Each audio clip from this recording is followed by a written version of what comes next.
হাবিব ইরশাদ করেন যে তোমার যদি চোখের রোজা না হয়, তোমার যদি কর্ণের রোজা না হয়, তোমার যদি জবানের রোজা না হয়, তোমার যদি কল্পনার রোজা না হয়, তাহলে তুমি রোজা রাখা আর তুমি খোদায় কষ্ট করার সমান। এর অর্থ হইতেছে নাফসা আম্মারের সাথে যুদ্ধ করা।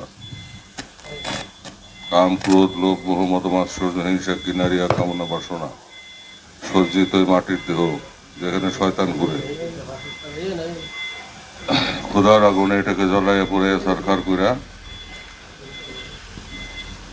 আল্লাহ তাআলার রেজামন্দি হাসিল করার জন্যই মুসলমানদের জন্য এই রমজানুল মুবারকের এই মাসকে আমাদের সিয়াম সাধনার মাস হিসেবে আল্লাহ তাআলা ফরজ করে দিয়েছেন।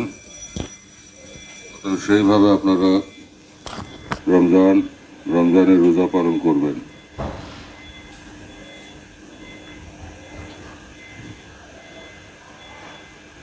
সিয়ামুদ্দাহা কিয়ামুল লাইল, দিবসে রোজা, রাতে বন্দেগী। অনেক দুধের ভিতরে এক ফোঁটা যদি খারাপ গরুর সোনা পড়ে, দুধটা নষ্ট হয়ে যায়। ঠিক তেমনি ভাবে আল্লাহর বন্দির পথে, আল্লাহ সন্তুষ্টির পথে, আল্লাহকে হাসিল করার পথে, আল্লাহকে পাওয়ার পথে, দিদার এলাহিতে যাওয়ার পথে সামান্য তমন্নায় এ সমস্ত আমল বরবাদ করতে পারে।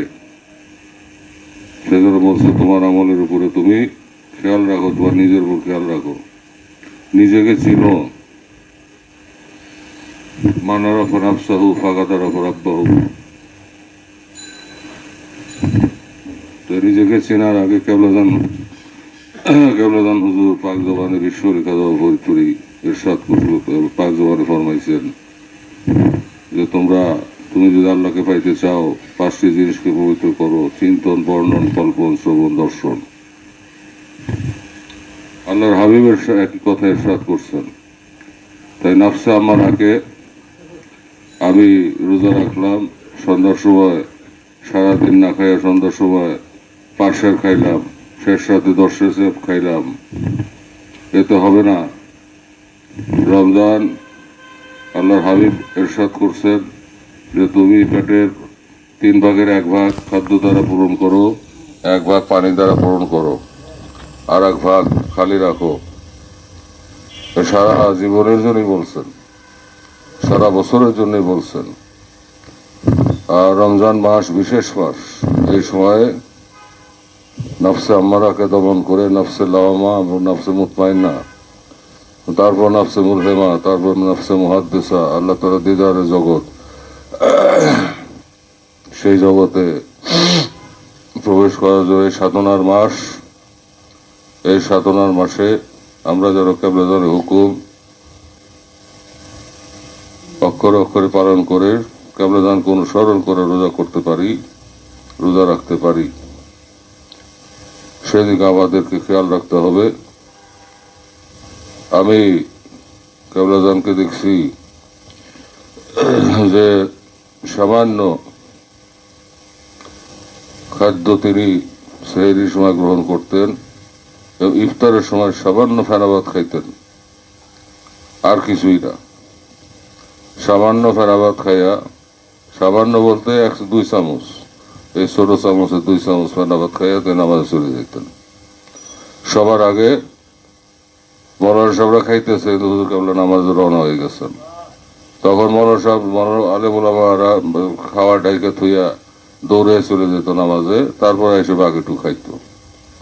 অতএব রমজান মাসে যদি আল্লাহর রহমত পূর্ণরূপে পাইতে হয় এবং পূর্ণ মুসলমানে, পূর্ণ মুমিনে পরিণত হইতে হয়, তবে নফসের সাথে যুদ্ধ করতে হবে। এই নফসে আম্মারা যদি দমন করতে আমরা না পারি, বা আপনারা না পারেন, বা মুসলিম জাহান না পারে, তবে এই রাসূলুল্লাহ সাল্লাল্লাহু আলাইহি ওয়াসাল্লামের হাদিস শরীফ অনুযায়ী ওই ক্ষত্রি ভাষায় কষ্ট করার মতো। তাই সেই নিয়মে আপনারা রোজা রাখবেন এবং বিশ্ব ফাতিহা শরীফ সামনে আসতেছে। পবিত্রতম মাসের মধ্যে বিশ্ব ফাতিহা শরীফ, সেই জন্য আরো বেশি মহব্বতের সঙ্গে খেদমত করবেন। সাহাবায়ে আমরা পেটে পাথর বাইন্দা খেদমত করছে, জীবন বিসর্জন দিছে, আমাদেরকে আল্লাহ পরীক্ষা করেন নাই। তো সেই জন্য সেই কঠিন পরীক্ষা আমাদের দিতে হয় নাই, আমাদের সামান্য পরীক্ষা দিতে বলা হয়েছে। অতএব নফসে আম্মারাকে দমন করার জন্য অধিক আহার পরিহার করা উচিত, যদিও তাহা ইফতার হয়, যদিও তাহা সেহরি হয়। রাসূল পাক সাল্লাল্লাহু আলাইহি ওয়াসাল্লাম কখনো আধখানা খেজুর অথবা একটা খেজুর খেয়ে রোজা রাখতেন, কেবলাদারও তাই।